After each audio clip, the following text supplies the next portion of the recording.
tidak boleh anak tidak bisa sekolah gara-gara nggak punya biaya. Nah, itu tanggung jawab pemerintah.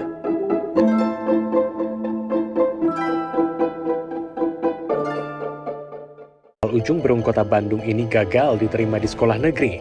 Ia menduga salah satu alasan ia gagal lolos ke SMP negeri adalah jarak sekolah yang cukup jauh dari rumahnya, lebih dari 1,5 km. Pengamat kebijakan pendidikan, Cecep Darmawan mengatakan pendidikan adalah hak warga negara. Oleh karenanya, ia meminta Pemkot Bandung memastikan anak yang gagal dalam PPDB tetap dapat bersekolah dan memasukkan pembiayaan mereka dalam anggaran pendidikan. Hai guys, kalian mau tahu nggak sih perbedaan antara swasta atau negeri? Nah, kalau misalnya kalian kepo, aku ada di salah satu sekolah swasta di Tangerang Selatan, yaitu Sekolah Abdi Siswa Bintaro. Kalau misalnya kalian masih bingung, yuk ikutin yuk, biar aku bisa kasih tauin apa perbedaannya. Ya. Selamat pagi.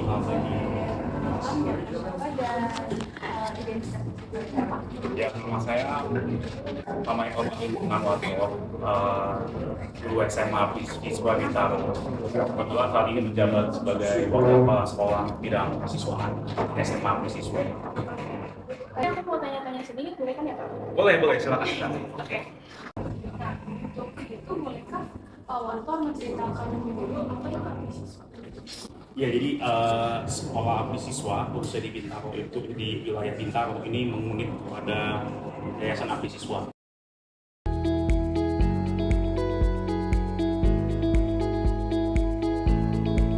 Ya, jadi untuk menunjang kegiatan belajar mengajar di dalam kelas maupun di luar kelas, sekolah abdi siswa berusaha untuk memberikan kenyamanan. Fasilitas lain seperti laboratorium, ruang musik, dan juga lapangan olahraga. Ya. Bapak mengajak para calon murid baru untuk kayak Sekolah Siswa Bintaro itu memiliki nilai karakter siensia, sosial, cinta kasih, iman, etis, estetis, nalar, tekun, ya, ilmiah, dan andal. Jadi nilai siensia itu ditanamkan oleh peserta didik sejak kecil, sejak usia TK sampai usia SMA, sehingga setiap orang yang lulus dari sekolah abdi siswa itu bisa menerapkan nilai-nilai siensia dalam hidup bermasyarakat. Itu yang pertama. Karena sekolah abdi siswa ini sekolah Katolik, jadi sekolah Katolik itu terkenal dengan spiritualitas. Ya. Spiritualitas sekolah abdi siswa, yayasan abdi siswa itu adalah menginduk pada spiritualitas hidup Santo Albertus de Trapani yang memiliki semangat dalam memberikan pelayanan, pendampingan kepada anak-anak di wilayah Italia pada saat ini.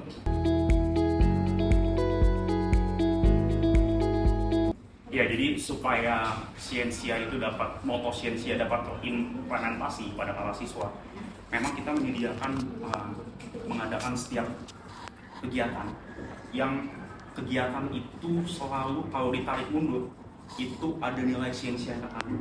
Jadi setiap kegiatan yang disediakan oleh sekolah itu mengandung unsur siensia. Pukul 6.45 para siswa diajak untuk berdoa, membaca kitab suci, dan mendengarkan renungan. Itu berkaitan dengan sikap iman. Bagaimana siswa membiasakan diri setiap kali memulai pelajarannya itu dengan mendengarkan sabda Tuhan, sehingga renungan yang didapat menjadi inspirasi buat siswa itu dalam mempersiapkan pendidikannya, terutama di hari tersebut. Jadi kegiatan-kegiatan yang ada di sekolah itu didesain sedemikian rupa sehingga terkandung nilai siensinya. Tenaga didik di sekolah ini, di sekolah abdi siswa memang mendapatkan kebiasaan dari para pembina yayasan, gitu kan, untuk memiliki kesamaan yang sama dalam membina para siswa yang ada di sekolah, gitu. Berkarya dalam lembaga pendidikan adalah sebuah karya misi, sehingga para tenaga didik, para pendidik dan sebagainya macamnya harus mempunyai rasa mau melayani jadi pekerjaan sebagai guru adalah bentuk pelayanan. Nah, bentuk pelayanan itu diberikan secara maksimal kepada para siswa. Banyak sekali pendampingan yang diberikan, bukan hanya dalam nilai pada pelajaran, tapi juga hal-hal lain seperti sikap dan sebagainya macam. Itu kita berikan pendampingan.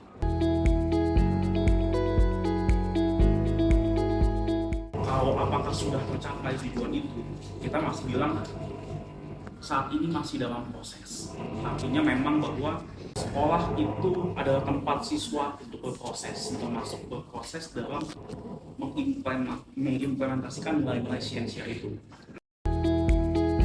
Ya, para siswa serta rekan-rekan mahasiswa bahwa dunia pendidikan itu adalah sebuah proses gitu.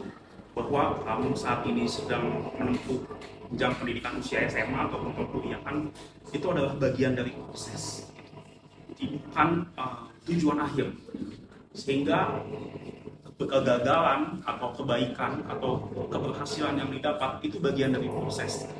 Seorang siswa mendapat nilai remedial itu bagian dari proses. Seorang siswa harus ditegur gurunya karena berisik kelas, itu bagian dari proses. Seorang siswa mungkin harus tinggal kelas, itu juga bagian dari proses. Bagian dari proses pendidikan. Tidak ada yang gagal dalam proses pendidikan itu. Harus menyadari bahwa itu semua bagian dari proses. Proses menuju hal yang baik. Jangan sampai proses-proses itu menciutkan semangat para siswa, gitu ya. Jadi jadinya insecure, jadinya takut gagal dan sebagainya macam. Enggak. Justru itu adalah bagian dari proses. Kalau bisa menjalankan proses itu, saya yakin dan percaya masa depan menjadi cerah. Seperti itu. Ya, ya. Oke, terima kasih ya Pak. Sama-sama, Kathy. Ya. Nama saya Deswita, saya di sini sebagai siswi dari SMA Beasiswa Bintaro. Nama saya William Dato, saya kelas 11.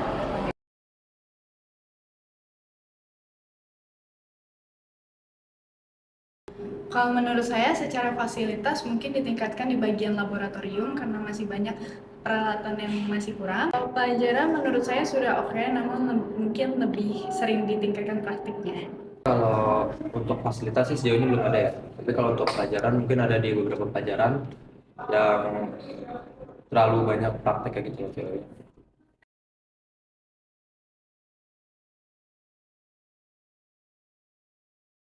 Keunggulan sekolah di swasta bisa dilihat ya lingkungannya juga fasilitasnya. Kalau yang dilihat dari sekolah swasta biasanya lebih bersih, lebih ramah dan jarang ada kasus pembulian juga. Kalau di swasta itu yang pertama lingkungannya tuh lebih bagus dibandingkan negeri gitu ya. Maksudnya kalau berdasarkan secara berteman, terus juga kondisi ekonomi dan segala macamnya dia lebih baik. Sebenarnya sudah sangat baik, terutama sekarang juga sudah banyak guru-guru muda, jadi sudah bisa nyambung dengan para muridnya. Sejauh ini sudah cukup baik. Hai guys, kalian mau tahu nggak sih apa aja perbedaan yang ada di salah satu sekolah negeri dan swasta di Tangerang Selatan? Nah sekarang aku lagi ada di SMA Negeri 7 Kota Tangerang Selatan. Kalian mau tahu kan perbedaan apa aja yang ada di kedua sekolah? SMA 7 Tangerang Selatan awal mula berada di SMP 1 Serpong. Ada pemekaran wilayah Tangerang Selatan, SMP 1 Serpong menjadi SMA 7 Tangerang Selatan.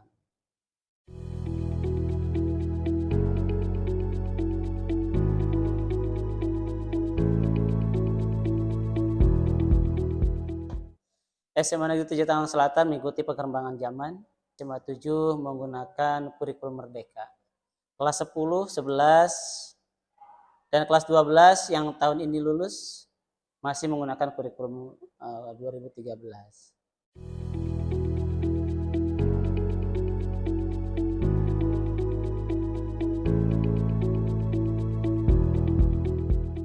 Alhamdulillah SMA 7 Tangerang Selatan memiliki fasilitas yang memadai sesuai dengan kurikulum merdeka.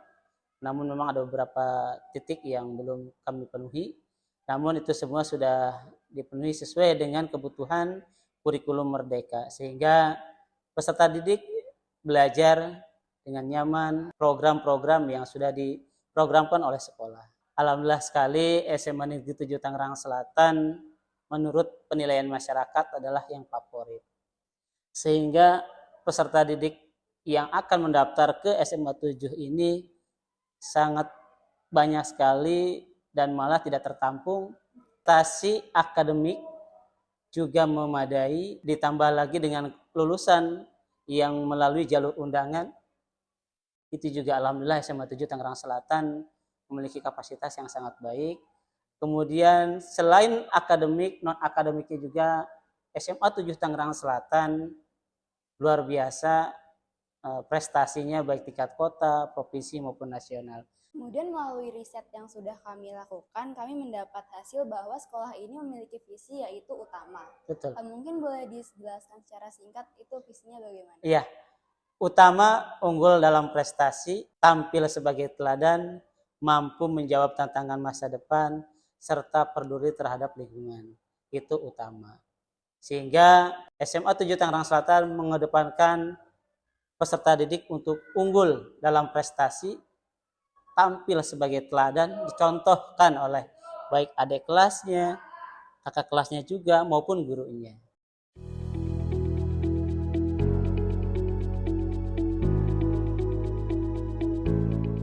Kami terapkan dalam yang pertama yaitu dalam pembelajaran.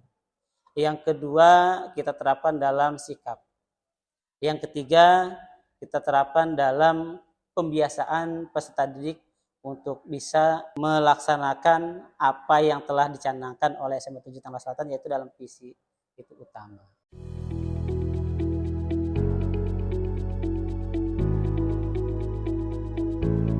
Setelah kami terapkan setelah pembelajaran dimulai itu banyak sekali bakat-bakat peserta didik, salah satunya yaitu tata krama, sopan santun. Yang kedua, mereka terampil, kritis, dan mereka juga punya tanggung jawab, visioner dalam melaksanakan kegiatan. Kepada peserta didik SMA Negeri 7 Tangerang Selatan, teruslah berkarir, teruslah untuk meningkatkan kualitas pembelajaran, bisa bersaing untuk masa depan kelak mereka masuk ke perguruan tinggi negeri maupun ke dunia kerja. Halo, nama aku Davina Naila Zara Kurniawan. Nama saya Denny Adrian dari 11-1.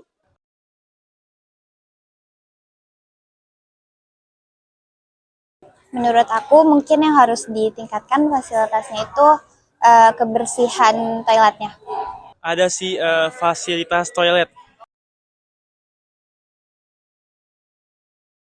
Sekolah di negeri itu enaknya karena akreditasi yang A, habis itu untuk masuk PTN lebih gampang. Akreditasnya A. Guru di SMA 7 ngajarnya udah enak sih, cara pengajarannya beda-beda dan bermanfaat semua. Sangat mengasihkan. Saya juga baru dengar sih Pak ada dana masuk gitu Pak yang kayak yang Bapak bilang tadi. Kalau sekolah negeri kayak gitu. Oke. Nah, untuk dengan adanya topik yang kita angkat ini tentunya kan kita membaca-baca berita tersebut kan Pak. Nah, ada satu berita yang mungkin menjadi highlight dari pencarian kita yaitu mengenai keterbatasan fasilitas yang diadakan oleh sekolah negeri. Nah, kenapa sekolah negeri itu selalu di-highlight masalah fasilitasnya kurang atau kayak tidak bisa menampung banyak siswa gitu, Pak? Kalau kita lihat ya ini ada beberapa artikel ya karena Dek itu mengenai ada beberapa artikel ya, artinya kan kita tidak melihat ya artikel itu kita ambil sampelnya dari mana ya. Karena kalau kita tengok ke belakang bahwa pendidikan yang ada di Indonesia itu dari Sabang sampai Merauke. Ya, kita lihat dari letak topografinya yang berbeda, dari lembah gunung, kemudian geografisnya, kemudian juga populasi yang padat. Nah, mungkin Dek Katrin bisa melihat bagaimana ya kalau kita pendidikan negeri yang di Puncak Jaya. Nah, bagaimana ya pendidikan kalau di tepi laut, bagaimana yang di lembah. Nah, ini kita lihat dari sisi yang mana dulu. Nah, kalau kita berbicara secara global, tentunya harus pakai indeks pendidikan di Indonesia. Ya, tentunya itu harus pakai rata-rata. Nah, tetapi kalau kita hanya mengambil artikel, beberapa artikel, ya tergantung artikel itu yang diambil dari sekolah negeri yang di mana, yang tentu ini itu kita lihat kekurangan sarana prasarana. Nah, kita kembali lagi ke topik semula, yaitu masalah sarana prasarana yang di negeri. Nah, perlu diketahui di Katrin ya bahwa ketersediaan sarana prasarana di negeri, ya, bahwa ketersediaan itu mengacu kepada ketersediaan dana operasional yang disediakan oleh pemerintah. Dan ini ada BOS. Ya. Jadi sebagai sumber pendanaan yang ada di negeri adalah dana BOS. Nih. Nah, sehingga seberapa jumlah dana BOS yang diterima, itulah yang nanti akan digunakan untuk belanja sarana prasarana yang ada. Itu pun harus dibuat skala prioritas. Begitu. Sehingga kan uangnya nggak cukup nih. Misalkan dapat dana BOS misalkan 100 juta misalkan. Nah, sedangkan kebutuhan sarana banyak ini. Mungkin nanti labnya belum ada, mungkin Peskroko belum ada, mungkin alat bola belum ada, mungkin lapangan belum ada lah. Makanya sebagai kepala sekolah, sebagai manajer pengelola sekolah tentunya harus bisa mengevaluasi atau mengintrospeksi atau istilahnya itu evaluasi diri sekolah gitu loh. Ya, kita studi analisis dulu. Ya, dari dana sekian itu kita analisis apa sih yang kurang, apa yang kita perlukan, itu yang paling penting yang mendukung dalam proses pembelajaran sehingga nanti barang-barang yang kita butuhkan dan barang-barang yang kita beli itu tergantung berapa jumlah uang yang tersedia untuk penganggaran sarana prasarana untuk sekolah. Sehingga dikatakan karena ada keterbatasan sarana oleh dana BOS pusat, maka rata-rata yang SMA negeri itu ya ketersediaannya itu masih kurang. Untuk mengantisipasi itu ada beberapa sekolah yang qualified negeri ya itu bisa menggunakan peran masyarakat. Nah, maka tadi saya katakan negeri nggak boleh memungut yang namanya uang, nggak boleh karena harus gratis. Tetapi kita gunakan yang namanya ini komite. Nah, komite sekolah ini yang menjembatani antara sekolah dengan orang tua.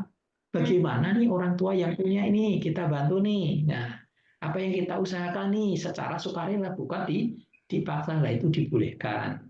Yang nanti digunakan membantu untuk kelancaran ketersediaan sarana prasarana untuk membantu proses pembelajaran. Makanya tadi katakan ya memang ada beberapa yang kurang sarana prasarananya. Itu ya Di Katrin ya.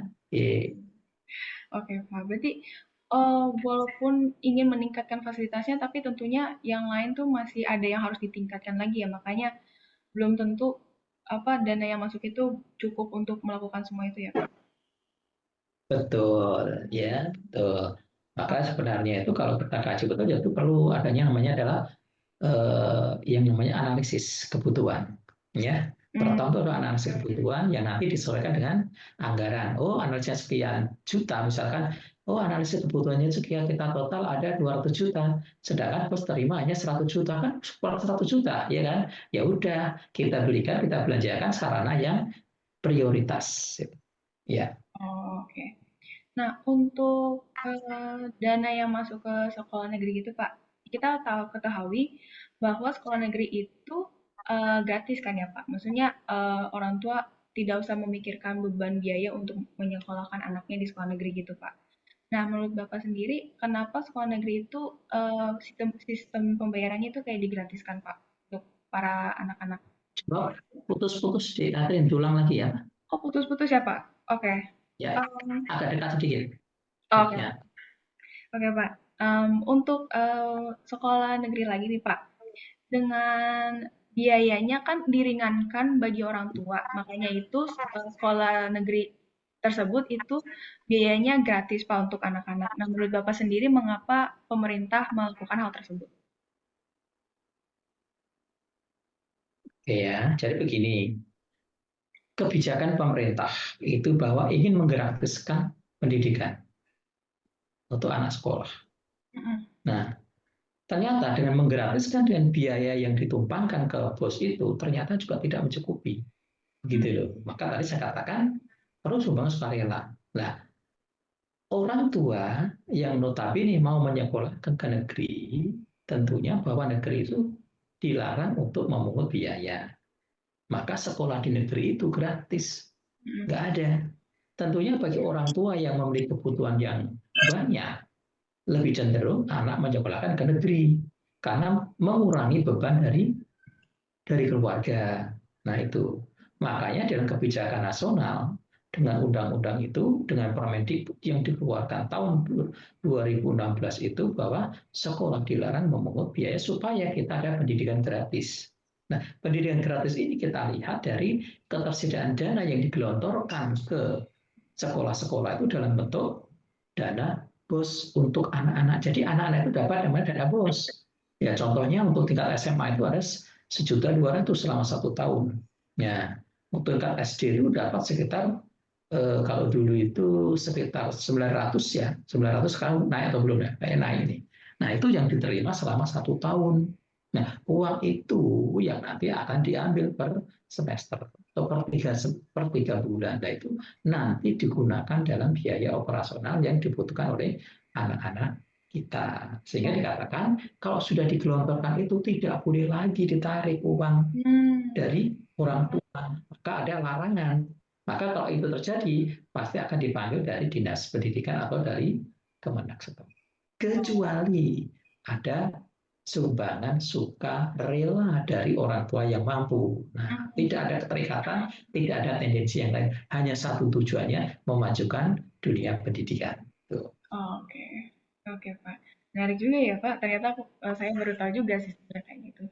Nah, kalau misalnya nih, Pak, terkait dengan penerima siswa-siswi baru, Pak. Untuk sekolah swasta kan mereka itu menerima semua siswa dari tempat tinggal yang mungkin jauh ataupun yang berbeda-beda gitu, Pak. Tapi untuk sekolah negeri adanya sistem zonasi, Pak.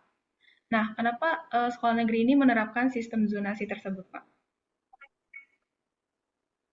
Ya, jadi begini Dek Katrin ya, dunia pendidikan itu selalu berubah.